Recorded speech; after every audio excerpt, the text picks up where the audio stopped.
Hello friends, Kathiawadi કિચનમાં તમારું સ્વાગત છે। તો આજે બનાવીશું આપણે સિંગદાણાનું ચટપટું સ્લાડ, મગફળી સ્લાડ, પીનટ સ્લાડ, ત્રણમાંથી તમે કયું સ્લાડ કહો છો તે મને કોમેન્ટમાં જરૂર કહેજો। કોમેન્ટ કરવાનું ભૂલતા નહીં। ચેનલમાં નવા હો ને ચેનલને સબસ્ક્રાઈબ ના કરી હોય તો ચેનલને પણ સબસ્ક્રાઈબ કરી દેજો। તો સિંગદાણાનું સ્લાડ બનાવવા માટે સૌપ્રથમ આપણે સિંગદાણાને બાફી લેશું। તો સિંગદાણાને બાફવા માટે ગેસ ચાલુ કરશું, એક તપેલી મૂકશું અને તેમાં 1 ગ્લાસ પાણી નાખશું અને પાણીને ગરમ થવા દેશું। પાણી સારી રીતે ગરમ થઈ જાય પછી આપણે તેમાં અડધા કપ જેટલા સિંગદાણા નાખશું। તો સિંગદાણાને 2 થી 3 પાણીમાં ધોઈ નાખશું અને પછી આપણે તેને પાણીમાં નાખશું અને તેમાં ટેસ્ટ અનુસાર નિમક નાખશું।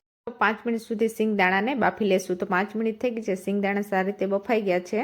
તો સિંગદાણા તમે કુકરમાં બાફશો તો ફટાફટ બફાઈ જશે। તો સિંગદાણાને એક જારીવાળા વાસણમાં કાઢી અને થોડી વાર માટે સાઈડમાં રાખી દેશું। તો ત્યાં સુધીમાં આપણે બીજા ઇન્ગ્રેડિયન્ટ્સ જોઈ લેશું। તો અડધી વાટકી આપણે બદામના દાણા લીધા, તો અડધા ભાગનું લીંબુ લીધું છે, થોડા લીલા ધાણા લીધા છે, તો લીલા ધાણાને કટ કરી લીધા છે। તો લીલું મરચું લીધું છે નાનું, તો લીલા મરચાંને ઝીણું કટ કરી લેશું। તો 1 ટીસ્પૂન આપણે ચાટ મસાલો લેશું। તો સિંગદાણા બાફીને રાખ્યા હતા તે સિંગદાણા લીધા છે, એક કાકડી લીધી છે, તો કાકડીને આપણે ઝીણી કટ કરી લેશું। તો બ્લેક સોલ્ટ લેશું અને નારિયેળનું છીણ લેશું। તો બધા ઇન્ગ્રેડિયન્ટ્સ તૈયાર છે, થોડી વાર માટે સાઈડમાં રાખી દેશું। તો એક વાસણમાં આપણે જે સિંગદાણા બાફીને રાખ્યા હતા તે સિંગદાણા નાખશું। સિંગદાણાની ઉપર જે કાકડી કટ કરીને રાખી હતી તે કાકડી નાખશું। તો કાકડીની ઉપરની છાલ છે તેને કાઢવાની નથી, આપણે આખી કાકડીને જ કટ કરીને નાખવાની છે।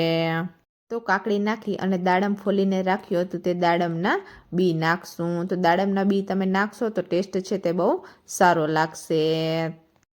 તો દાડમના બી નાખી અને તેમાં ચાટ મસાલો નાખશું। તો ચાટ મસાલો તમારી પાસે જે અવેલેબલ હોય તે તમારે નાખવાનો છે। તો લીલા ધાણા કટ કરીને રાખ્યા હતા તે લીલા ધાણા નાખશું। તો લીલા ધાણા નાખી અને જે લીલું મરચું કટ કરીને રાખ્યું હતું તે લીલું મરચું નાખશું। તો જે અડધા ભાગનું લીંબુ રાખ્યું હતું તે અડધા ભાગનું લીંબુ નીચોવી દેશું। તો લીંબુ નીચોવી અને જે સૂકા નારિયેળનું છીણ રાખ્યું હતું તે સૂકા નારિયેળનું છીણ નાખશું। તો સૂકા નારિયેળનું છીણ તમે નાખશો તો ટેસ્ટ છે તે બહુ સારો લાગશે। તો જે નિમક રાખ્યું હતું તે નિમક નાખશું।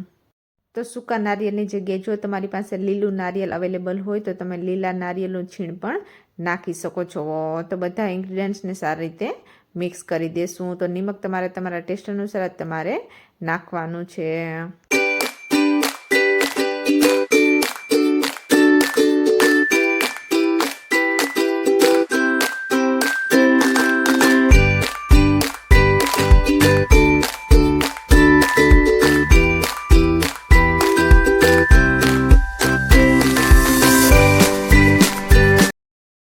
તો સ્લાડ છે તે સારી રીતે મિક્સ થઈ ગયું છે। તો તૈયાર છે આપણું ચટપટું સિંગદાણાનું સ્લાડ। તો તમે પણ એકવાર આ રીતે સ્લાડ જરૂર બનાવજો, ફટાફટ બની પણ જશે અને ટેસ્ટમાં એકદમ ટેસ્ટી બનશે। જો તમે આ રીતે સ્લાડ બનાવ્યું હોય અને તમારું સ્લાડ ટેસ્ટમાં કેવું બન્યું હતું તે મને કોમેન્ટમાં જરૂર કહેજો। કોમેન્ટ કરવાનું ભૂલતા નહીં। તો જો તમને આ રેસીપી સારી લાગી હોય, ચેનલમાં નવા હોવ ને ચેનલને સબસ્ક્રાઈબ ના કરી હોય તો ચેનલને લાઇક કરજો, શેર કરજો, કોમેન્ટ કરજો। નવી જ નવી રેસીપી જોવા માટે ચેનલને સબસ્ક્રાઈબ કરજો, સબસ્ક્રાઈબ કરવાનું ભૂલતા નહીં અને રેસીપીને ફ્રેન્ડ સાથે શેર કરતા રહેજો। થેન્ક યુ, મળીએ આપણે નેક્સ્ટ રેસીપી સાથે।